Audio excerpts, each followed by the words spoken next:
Hello everyone, welcome to GS education classes. My name is Geeta. उम्मीद करती हूँ कि आप सब लोग जो है बहुत ही बढ़िया होंगे और आपकी जो तैयारी है बेहतर तरीके से चल रही होगी।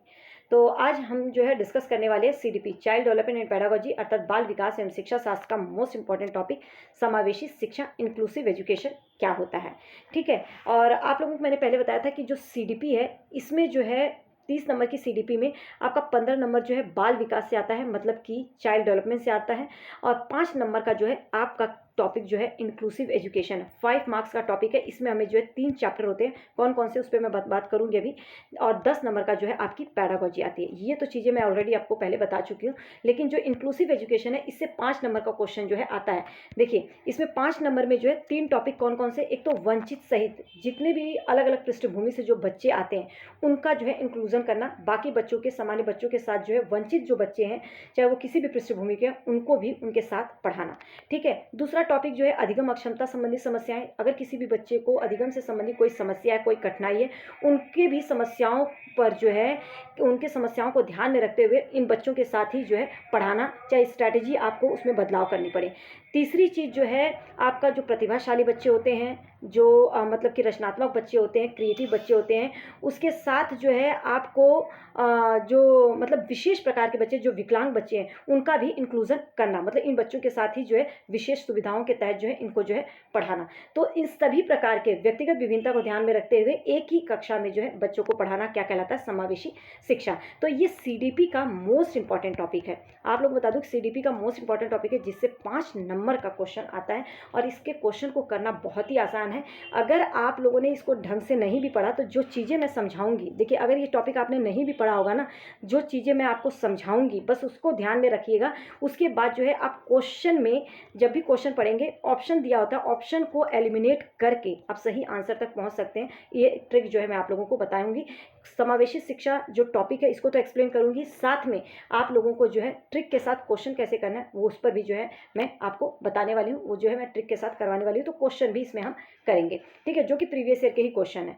तो चलिए स्टार्ट करते हैं। और हाँ, अगर आप चैनल पे नए हैं, सी टेट की तैयारी आप कर रहे हैं और आपको एक गाइडेंस की ज़रूरत है, आपको सी टेट के रिगार्डिंग टिप्स एंड ट्रिक्स की ज़रूरत है, एक सही स्ट्रैटेजी की ज़रूरत है, तो मैं यहाँ पे चीज़ें जो है शेयर करती रहती हूँ। टाइम टू टाइम आपको जो है स्ट्रैटेजी बताती हूँ, आपको गाइड करती रहती हूँ, क्या पढ़ना है, कैसे पढ़ना है, प्रीवियस ईयर क्वेश्चन की प्रैक्टिस कैसे करनी है, ये सब चीज़ें जो है मैं टाइम टू टाइम बताती रहती हूँ। तो आपको जो है अगर खुद से तैयारी करके पास करना चाहते हैं तो आपको यहाँ पे एक हेल्प जरूर मिलेगी। ठीक है, और हाँ, अगर क्लास आपको पसंद आती है तो प्लीज़ हिट लाइक बटन, लोगों के साथ जरूर शेयर कीजिएगा जो लोग भी सी टेट की तैयारी कर रहे हैं। और हाँ, अगर चैनल पर नए हैं तो चैनल को सब्सक्राइब कर सकते हैं। तो चलिए स्टार्ट करते हैं। सबसे पहले जो है समावेशी शिक्षा।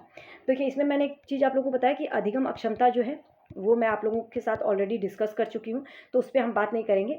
बाकी जो आपका वंचित समूह वाला जो टॉपिक है, मतलब कि वंचित सहित अलग अलग पृष्ठभूमि से जो बच्चे आते हैं उसको लेकर जो है क्वेश्चन की प्रैक्टिस कराऊंगी। तो आपको देखना, अगर वो टॉपिक वो चैप्टर आप नहीं भी पढ़े होंगे तो इनके क्वेश्चन को बहुत ही आसानी से कर लेंगे। बस आपको माइंड में कुछ चीज़ें जो है आपको याद रखनी है। तो पहले समझ लीजिए कि समावेशी शिक्षा होता क्या है, इंक्लूसिव एजुकेशन क्या होता है, इंक्लूसिव क्लासरूम क्या होता है।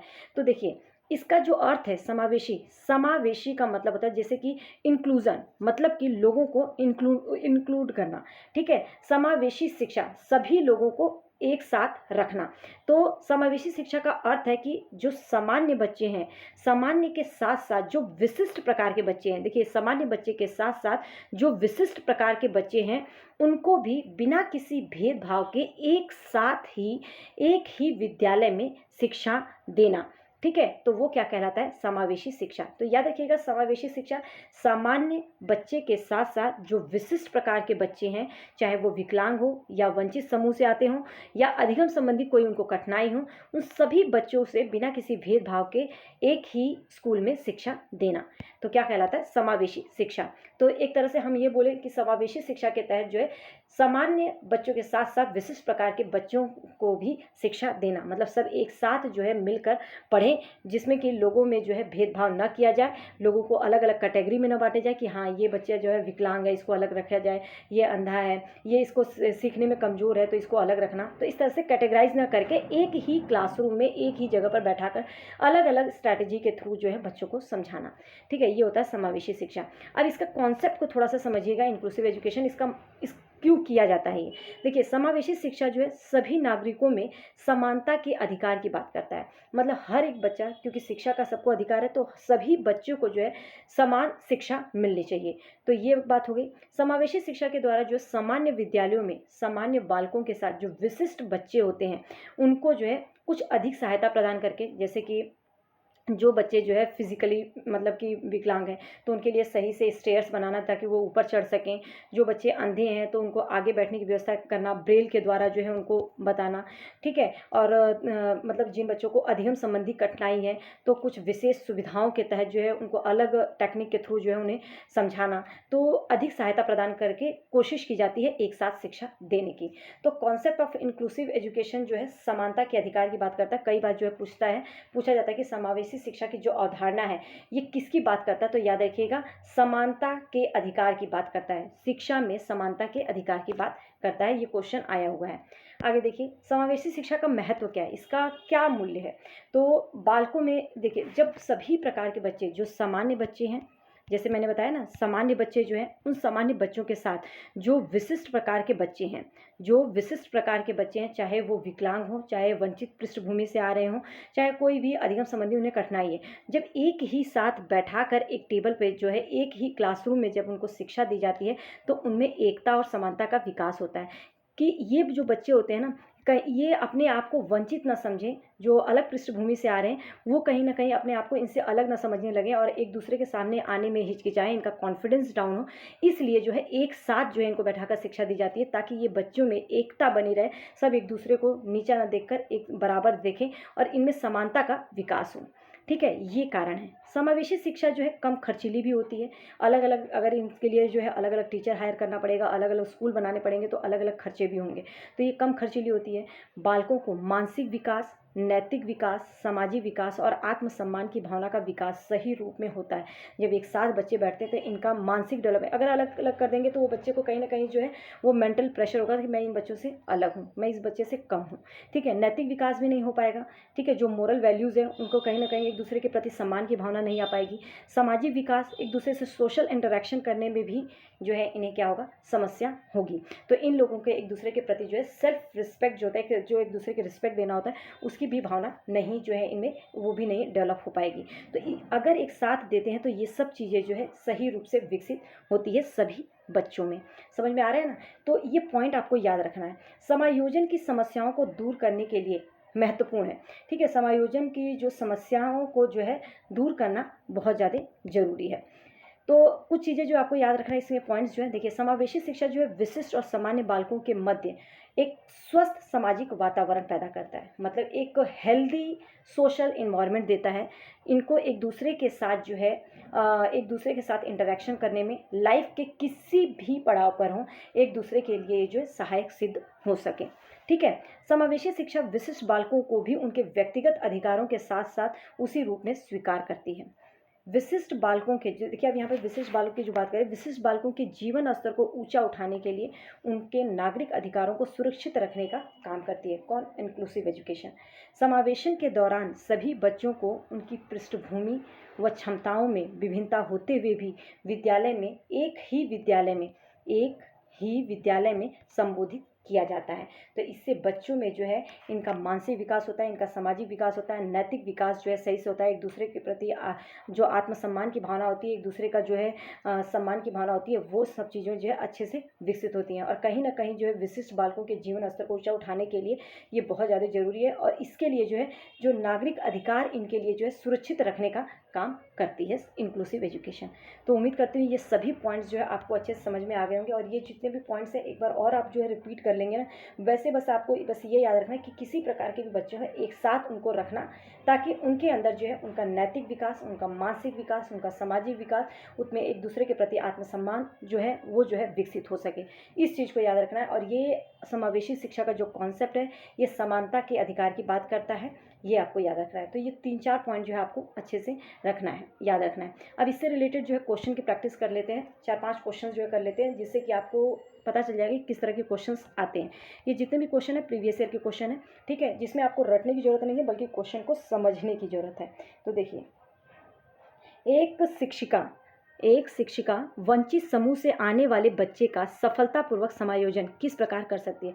मतलब एक टीचर है, वो जो वंचित समूह से, मतलब बाकी बच्चों से अलग समूह से जो एक बच्चा आ रहा है, तो उसका समायोजन किस तरीके से कर सकती है, उसको अपने क्लासरूम में जो है किस तरीके से उसे जो है एक पॉजिटिव वे में, एक सकारात्मक वे में जो है कैसे समावेशन कर सकती है बाकी बच्चों के साथ। उसके लिए अलग संकाय बनाकर, क्या उसके लिए अलग नियम बनाकर कर सकती है? बिल्कुल नहीं।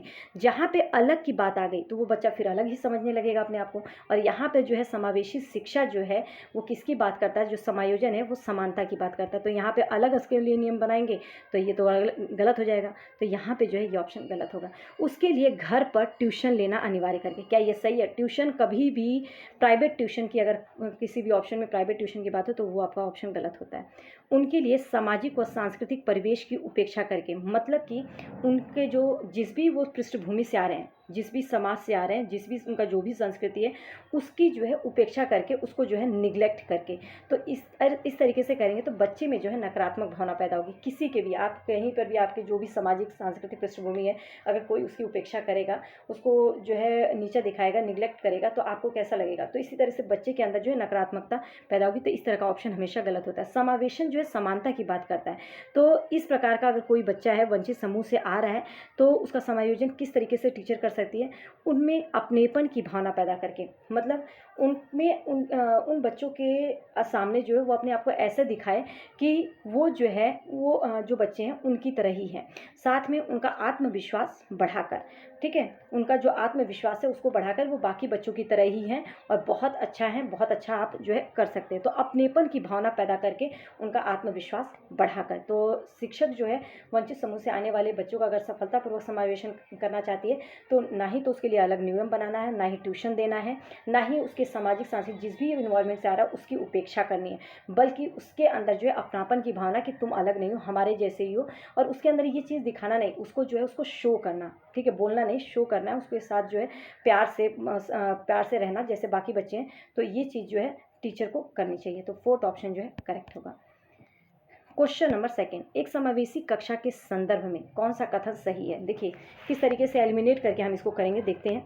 विद्यालय पाठ्यचर्या और अन्य गतिविधियों में लड़कियों व अन्य वंचित समूह के बच्चे की सहभागिता को प्रतिबंधित रखा जाता है। देखिए जो विद्यालय की पाठ्यचर्या है उसमें जो भी गतिविधियां हैं, अन्य गतिविधियां, लड़कियों और जो वंचित समूह के बच्चे हैं उनकी सहभागिता को प्रतिबंधित रखा जाता है। तो क्या समावेशन में ये सही है? चीज़ों को अलग अलग रखना, मतलब दो लोगों में भेदभाव करना, क्या ये सही है? इस तरीका का समावेशन तो ही नहीं। समावेशन तो समानता की बात करता है, ठीक है। समावेशन से अन्य बच्चों की शिक्षा में बाधा व रुकावट आती है? बिल्कुल भी नहीं। इस तरीके का ऑप्शन हमेशा गलत होगा कि समावेशी शिक्षा जो है बाकी बच्चों के लिए बाधा और रुकावट का काम करती है, तो इस तरह का ऑप्शन गलत होगा। इससे शिक्षा की गुणवत्ता पर प्रभाव पड़ता है? नहीं। समावेशन के दौरान सभी बच्चों को उनकी पृष्ठभूमि और क्षमताओं में विभिन्नता होते हुए भी विद्यालय में एक ही विद्यालय में संबोधित किया जाता है। बिल्कुल, जो समावेशी शिक्षा है उसके समावेशी कक्षा है उसमें, उसके तहत जो है सभी बच्चों को, चाहे उनकी पृष्ठभूमि क्षमताएं अलग अलग हों, उसमें विभिन्नता होते हुए भी, चाहे वो प्रतिभाशाली हों, चाहे विशिष्ट प्रकार के बच्चे हों, या कोई अधिगम संबंधी कठिनाई है, उनको एक ही विद्यालय में संबोधित किया जाता है। तो ये बात तो सही है।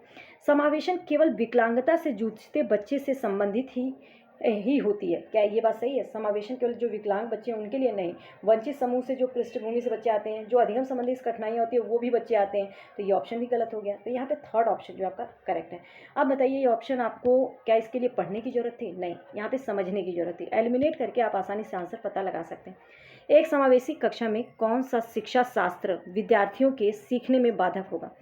समावेशी कक्षा में कौन सा शिक्षा शास्त्र जो है विद्यार्थियों के सीखने में बाधक होगा? सहयोगात्मक अधिगम? क्या सहयोगात्मक अधिगम जो कोऑपरेटिव लर्निंग है वो क्या बाधक होगा? बिल्कुल भी नहीं, ये तो अच्छा है। प्रवाह व सामान्य बुद्धि पर आधारित कक्षा संस्कृत, मानकीकृत निर्देश या उचित समायोजन? देखो उचित समायोजन भी सही है, एक साथ समायोजित करके। प्रवाह व सामान्य बुद्धि पर आधारित कक्षा संस्कृति वो भी सही है। मानकीकृत निर्देश मतलब एक स्टैंडर्ड जो निर्देश है, डायरेक्शन, एक स्टैंडर्ड डायरेक्शन, तो ये आपका गलत होगा क्योंकि ये सीखने में बाधक होगा, क्योंकि एक स्टैंडर्ड डायरेक्शन हो ही नहीं सकता, क्योंकि समावेशी जो कक्षा है उसमें जो है उस क्लासरूम में जो है क्या है, व्यक्तिगत विभिन्नता है। सामान्य बच्चे भी हैं, विशिष्ट बच्चे भी हैं। विशिष्ट बच्चों के अंतर्गत अधिगम अक्षमता वाले बच्चे हैं, वंचित समूह वाले बच्चे हैं, विकलांग बच्चे हैं। तो सभी लोगों के लिए एक ही निर्देश कैसे दे सकते हैं? तो मानकीकृत निर्देश नहीं होगा, बल्कि उस निर्देश में जो है विभिन्नता देखने को मिलनी चाहिए, क्योंकि क्लासरूम में विभिन्नता है। ठीक है, तो सी ऑप्शन जो है आपका यहाँ पे गलत होगा। तो मतलब ऑप्शन करेक्ट जो होगा सी। आगे देखते हैं क्वेश्चन नंबर 4। निम्न में से कौन सा कक्षा कक्षीय प्रावधान एक विद्यार्थी जिसकी दृष्टि कम है के अनुसार उपयुक्त समायोजन होगा? मतलब इनमें से जो है एक क्लासरूम में एक बच्चा है जिसकी दृष्टि कम है, तो इसके अनुसार जो है उपयुक्त समायोजन कौन सा है? प्रकाश के साथ आवर्धक लेंस का प्रावधान करना, बिल्कुल नहीं। ब्लैक बोर्ड के कार्य को मौखिक व्याख्यान द्वारा प्रदर्शित करना, बच्चे को देखिए, बच्चे को दृष्टि संबंधी समस्या है तो मौखिक व्याख्यान जरूरी है, क्योंकि वो सुन सकता है, देख नहीं सकता। तो सुनेगा तो कम से कम चीज़ों पर ध्यान देगा। बहुत से दृश्य प्रस्तुतिकरण तो पूरा ही गलत हो जाएगा, कि जब बच्चे को दिखाई नहीं देता है, अगर वो देख नहीं सकता है, दृष्टि संबंध उसकी दृष्टि ही कम है, तो उसको क्या चीज़ें आप दिखाना चाहते हैं, क्या चीज़ें दिखा लें, उसको कोई फ़ायदा नहीं होगा। ठीक है, फ़ायदा होगा ही नहीं। काम पूरा करने के लिए अतिरिक्त समय देना, बिल्कुल नहीं। तो यहाँ पर जो है ब्लैक बोर्ड के कार्य को मौखिक व्याख्यान द्वारा प्रदर्शित करना, क्योंकि वो देख नहीं सकता लेकिन सुन तो सकता है, तो उसके द्वारा जो है वो समझ सकता है। तो आपका जो है यहाँ पे कौन सा ऑप्शन था? हाँ, आपका यहाँ पे सेकेंड ऑप्शन बी जो है करेक्ट होगा। नेक्स्ट क्वेश्चन नंबर देखिए, क्वेश्चन नंबर 5। सुविधा वंचित समूह के संबंध रखने वाले विद्यार्थियों के समावेशन में निम्नलिखित में से किसके द्वारा अवरोधक उत्पन्न होगा? मतलब कि जो वंचित समूह से संबंध रखने वाले बच्चे हैं, इस समावेशन में निम्नलिखित में से किसके द्वारा जो है अवरोध उत्पन्न होता है? देखिए, रूढ़िवाद्य और स्थापित धारणाएं, जो एक रूढ़िवादिता है, किसी भी वंचित समूह के बच्चे आ रहे हैं तो उनके बारे में जो है अपना एक अलग ही जो है ख्याल बनाकर, जो रूढ़िबद्ध धारणाएं हैं कि ये बच्चे ऐसे हैं, इन बच्चों में जो है शिष्टाचार नहीं है, ये बच्चे बहुत ऐसे तरीके से रहते हैं, एक जो रूढ़िबद्ध धारणाएं जो है वो बना लेना। तो क्या इस तरीके से ये इसमें से जो है ये अवरोध उत्पन्न करेगा? तो बिल्कुल ये बात सही है। आगे भी देखते हैं। बाल केंद्रित उपागम, बिल्कुल नहीं। बाल केंद्रित उपागम के अंतर्गत तो बालक को केंद्र में रखा जाता है, बल्कि उसको एक्टिवली पार्टिसिपेट करने का मौका दिया जाता है, तो ये तो सही होगा। रचनात्मक आकलन, ये तो बहुत ही सही है। रचनात्मक आकलन पढ़ाई के दौरान ही, उसी टाइम पर जो है रचनात्मक आकलन क्या होता है? जब बच्चे को पढ़ाया जाता है, पढ़ाई के दौरान ही, शिक्षण के दौरान ही जब उनका आकलन किया जाए तो वो होता है रचनात्मक आकलन। कैसे? जब बच्चे को एक टीचर जो है पढ़ा रही है, उसी टाइम पे जो है बीच में उससे क्वेश्चन ले रही है, तो उस क्वेश्चन के पूछने के बाद जो है पता चल जाता है कि बच्चे उसका जब जवाब दे देते, तो ये पता चल जाता है कि बच्चे को चीज़ें समझ में आ रही हैं। अगर नहीं समझ में आई, बच्चे ने जवाब नहीं दिया, तो तुरंत जो है जो टीचर है उसे पता चल जाता है कि उसको जो है अपने शिक्षण प्रक्रिया में जो है कुछ जो है बदलाव करने की ज़रूरत है, क्योंकि बच्चे को कॉन्सेप्ट समझ में नहीं आया। और अगर हो जाता है तो टीचर को पता चल जाता है कि बच्चा समझ गया, तो उसने अपने उद्देश्य को प्राप्त कर लिया। तो ये आकलन जो है सबसे अच्छा आकलन माना जाता है, जो कि शिक्षण अधिगम प्रक्रिया के दौरान ही किया जाता है। व्यक्तिगत विभिन्नताओं को ध्यान में रखना, ये भी सही बात है। व्यक्तिगत विभिन्नताओं को ध्यान में रखना ये अवरोध का उत्पन्न तो नहीं करेगा, बल्कि क्योंकि समावेशी कक्षा है तो अलग अलग तरह के बच्चे हैं, तो उन सबका ध्यान रखना, तो ये भी बात सही है। तो रूढ़िबद्ध धारणाएं जो है ये जो है अवरोध उत्पन्न करेगा एक सही तरीके से जो पढ़ाने में, ये जो है गलत बात है। तो ए जो है आपका यहाँ पे करेक्ट होगा। Question number 6। समावेशन को समुन्नत करने के लिए अध्यापक को क्या करना चाहिए? समावेशन को समुन्नत करने के लिए अध्यापक क्या करना चाहिए? प्रतियोगिताओं को प्रोत्साहित करना चाहिए? बिल्कुल नहीं। प्रतियोगिता किसी भी ऑप्शन में हो तो वो ऑप्शन हमेशा गलत होते हैं। अध्यापक केंद्रित शिक्षण शास्त्र वीडियो को क्रियान्वित करना चाहिए। अध्यापक केंद्रित, अगर अध्यापक केंद्रित शिक्षण होगा, मतलब टीचर सेंटर्ड जो एजुकेशन होगा, तो यहाँ पे टीचर जो है एक्टिवली पार्टिसिपेट करेगा। ठीक है, एक्टिवली पार्टिसिपेट करेगा, मतलब कि ये सक्रिय रहेगा। और बच्चा जो है, जब टीचर जो है केंद्रित शिक्षण होगा तो टीचर सक्रिय हो जाएगा, बच्चा जो है निष्क्रिय। और हमें बच्चे को निष्क्रिय नहीं रखना है, हमें क्या रखना है? बच्चे को सक्रिय रखना है, मतलब एक्टिवली जो है बच्चा पार्टिसिपेट करे, ना कि बच्चा जो है पैसिव हो जाए और टीचर जो है एक्टिव हो जाए। व्यक्तिगत विभिन्नताओं को जो है अनदेखी करना चाहिए, बिल्कुल नहीं। व्यक्तिगत विभिन्नताओं को अनदेखी कैसे? एक समावेशी कक्षा है, व्यक्तिगत विभिन्नताओं को ध्यान में रखना है, तो इस तरह का ऑप्शन हमेशा गलत होगा। ठीक है, तो ये तीनों ऑप्शन गलत है। अब लास्ट देखते हैं। अधिगम के सार्वभौमिक अभिकल्प को क्रियान्वित करना चाहिए, बिल्कुल। अधिगम के जितने भी तरीके हैं उन सबको जो है आपको करके अप्लाई करके देखना चाहिए। तो अधिगम के सार्वभौमिक विकल्प को क्रियान्वित करना चाहिए, तो डी ऑप्शन जो है यहाँ पे करेक्ट होगा। बाकी क्यों नहीं होगा वो सब मैंने बता दिया। तो अब यहाँ पे जो है मैं उम्मीद करती हूँ कि ये जो कॉन्सेप्ट है आपको अच्छे से क्लियर हो गया होगा। इससे रिलेटेड क्वेश्चन जो है आपको समझ में आ गए होंगे, पता चल गया होगा कि किस तरह के क्वेश्चन आते हैं। तो अगर आपका कॉन्सेप्ट क्लियर हो गया, अगर वीडियो को चीज़ें लगती हैं इससे जो है आपकी चीज़ें जो है कॉन्सेप्ट क्लियर हो रहा है, पसंद आई हो तो please hit like button and लोगों के साथ जो है शेयर कर दीजिएगा, जो लोग भी सेल्फ स्टडी कर रहे हैं, ताकि वो जो है आने वाली वीडियो की नोटिफिकेशन उनको टाइम पर मिल सके। और हाँ, चैनल पर नए हैं तो भाई सब्सक्राइब कर सकते हैं। अदरवाइज जो है कहीं से भी अपना कॉन्सेप्ट क्लियर करें, मेन फोकस होना चाहिए कि नेक्स्ट जो CTET है वो आपका क्लियर हो। तो कहीं से भी बस कॉन्सेप्ट क्लियर करने पर फोकस कीजिए। अगर यहाँ से होता है तो चैनल को सब्सक्राइब कर लीजिए। अगर आपको CTET के रिगार्डिंग टिप्स एंड ट्रिक्स की ज़रूरत है और एक प्रॉपर गाइडेंस की ज़रूरत है तो ऑल द बेस्ट।